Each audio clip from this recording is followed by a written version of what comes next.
Hello everyone. Today we are going to explain about our project implementation of Tic-Tac-Toe game using Q learning algorithm. So these are our group members Jayasurya, Yashwant and Dhanwant Reddy. So these are the contents which we are about to explain. So the first one is introduction, next one is what is Q learning algorithm, next the main problem statement of our project, and next the implementation of Tic-Tac-Toe, results and analysis, disadvantages and advantages, and challenges and conclusion. So, coming to the introduction part, tic tac toe is a game where a winner is decided by choosing an X or O, and when the three same symbols are aligned in a single row, whether it may be vertically, horizontally, or diagonally, then the player is determined as the winner. So in this project we are using q learning algorithm. The q learning algorithm uh, helps in uh, helps in reinforcement learning, where an agent can make decisions by itself. And the next one is the what will happen is the queue in this project. The queue table helps in storing the action value estimates for each state action pair, so the agent balances the exploration and exploitation, gradually favoring exploitation as it learns. So with the help of this training, the agent aims to converge and decides to play an intelligent moves by itself, learning. So this helps in providing and engaging the challenging experience for human players. So let us know what is q learning algorithm. Q learning algorithm is a reinforcement learning algorithm which helps in making and solving sequential decision problems. So it is also a model free of policy and algorithm that enables an agent to learn the optimal action selection policy by interacting with the environment. The formula of Q learning algorithm is Q S of A equal to 1 minus alpha whole star into Q of S of A plus alpha into R plus Y. Y is the gamma here, which is the discount factor, into max of q of s dash a dash. So here the q of s of a is, here the q of s of a is nothing but the state action pair, and alpha is the learning rate, and gamma is the discount factor, and q of s dash of a dash is nothing but the state action pairs of the next state.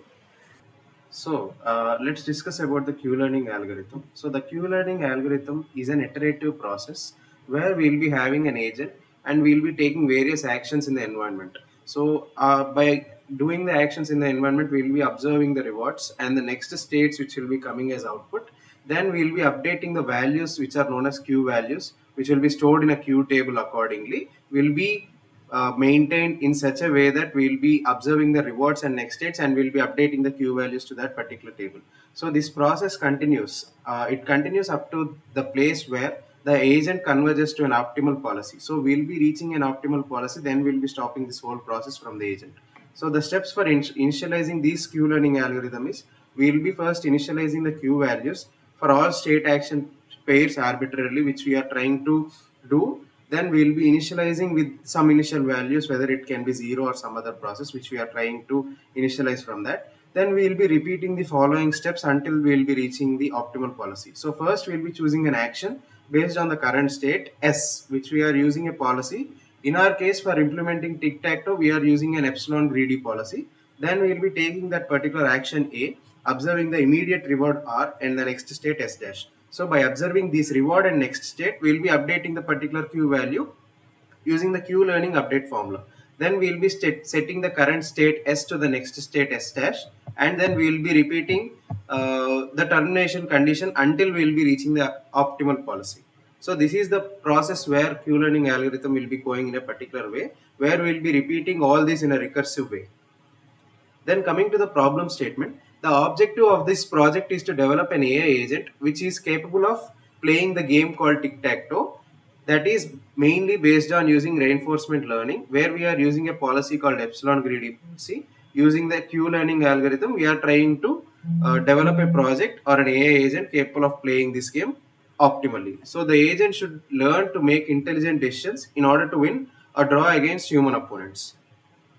Then coming to the implementation of tic-tac-toe, The main steps involved in implementing a tic-tac-toe game using Q-learning algorithm is we'll be able to represent the state, that is the requirements for the playing the game of tic-tac-toe. We'll be using a 3 by 3 grid in this project with empty spaces in the start, and then while filling the values in it, we'll be mainly appending X or 0 values, which will be a two-player game. Then we'll be implementing an action space. We'll be defining the available actions for the agent, which are placing X or 0 in any empty cell. So the empty cells will be filled with X one time and another time is filled with O.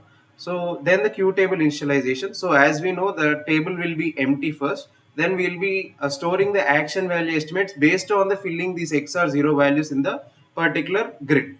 Then we will be exploring an exploitation trade-off will takes place, which is also known as trying new actions. So every time we will be having some strategy to play a game. By play of the game, we'll be filling that balance exploration and exploitation. Then we'll be choosing actions based on the learned knowledge using strategies like explore and greedy. So the player will be filling some values where computer will be opposing the game. So it will be a tie or a win game. So by that we'll be able to use reinforcement learning and train this game so that it will be optimally played in the last. Continuing this, we will be having a learning process which will be interacting with the environment. We will be updating Q values based on the observed experiences using Q learning update rule. Then the training process comes into play where we will be continuously interacting with the environment, which the Q table gets filled with the updated Q values with the new state S dash until convergence are a predefined stopping criteria. Then comes the policy extraction. As we know, as we have discussed earlier, we are using the epsilon greedy algorithm or epsilon greedy policy, which is used to learn Q values to determine the best action in a given state, selecting the action with the highest Q value. So the highest Q value gives the optimal state for a particular game like tic-tac-toe. Then we'll be applying Q learning to tic-tac-toe. The agent can learn an optimal strategy for playing the game by maximizing expected cumulative rewards. Let us see the code once. So at the starting, we'll be we'll be introducing several libraries. The libraries which we are using here is NumPy and Pickle. So at first we'll be initializing the board rows, that is 3, and board columns, that is 3, which gives us a 3 by 3 grid. And coming to the state of the board, we'll be reflecting and judging the state. So we'll be having two players P1 and P2. We'll be using symbol 1 and P1 and P2, where P1 uses symbol 1 and P2 uses symbol 2. Vacancy will be given as 0. So at first we'll be initializing the class state, which is defining a function that is self and P1 comma P2. The thing it will be doing is it will be initializing a state object with a board, players P1 and P2 and other necessary attributes. And if we see here the get hash of self function, it is a function where it returns a unique hash of the current board state. Then coming to the winner function, it checks for a winner in the current board state and returns the result. Like 1 if P1 wins, -1 if P2 wins, 0 for a tie, and none if the game is not yet over. Then coming to the available positions function, we will be mainly focusing on the uh, returning a list of available positions on the board where a player can make a move. So then we have a update state function. Update state function is a function which updates the board state by placing the player symbol at the specified position. So then we will be having a reward function. It assigns reward to the players based on the game outcome and back propagates if the reward instantaneously. Then we'll be having the reset function. The reset functions resets the board once if the game is over, and it resets the board so that we can play another game. So then we have a play function. The play function is something which we mention every possible outcomes in this function. So we will be having player 1 and player 2. We will be mentioning all the possibilities or all the possible positions which can be taken place in the grid, and the play 2 position is also similar to that, which will be changing the instances between player 1 and player 2. Then we'll be having a showboard function, which gives us the showboard function is nothing but it explains the design, how the tic-tac-toe board is printed in the output. So when we are trying to run the code, the board will be displayed in the particular way which is mentioned in this function showboard. Now next, Jay Surya will be continuing the presentation and he will be showing the various results and analysis that we got from the output. Okay, till now you understand the process how the tic-tac-toe game is implemented using the uh, Q-learning algorithm, and you also understood the code that is state class. Now let's look into the class called player. In this class, the player object is initialized with this function init, where it initializes the exploitation rate, learning rate, and decay gamma and state values, etc. Then we have the get hash function. Get hash function is used to return the hash of the board. That means we will get the board as a 3 by 3 matrix. It's not a matrix. We can say it as a grid. It just looks like this. Like this, we will get the board where it will return the hashes. Then we have a function called choose action, where this function chooses an action based on the player, and it will also decide where to keep the values such as x or o based on the player. For example, if we take the player as a computer, player 1 as computer and player 2 as another computer, where if they are playing each other, then this choose action function come into play, where it will choose whether for which player x needs to given and which player o needs to given, and in such a way that, and it also calculates where to place the those values in the grid or in a board. Then we have a function called add state, where this function appends the state values every time into the into this states value dictionary. Then this is a feed reward. At the end of the game, this function is used. This function is used where it updates the state values by using back propagation. Then the button reset. This function is used to reset the values of state class. Then this function is save policy is used to save the policy of the players, and load policy is a function where it is used to load the policy whenever we need to play as a computer, or if we want to play with computer. Then we have human player as a class. In this human player, this function is nothing but where if a player wants to play with a computer, this function is come into action. It's not a function, this is a class come into an action. In this we can see that init function where it initializes the human player object. Then choose action, where human can select the row and the column, like where he needs to give it as an input, so that he can place the option, so that he can place that x or o accordingly. And add state, feed reward, and reset functions is put as pass, because human class doesn't need any learning, so all these things can be ignored. That's why it is kept as pass here.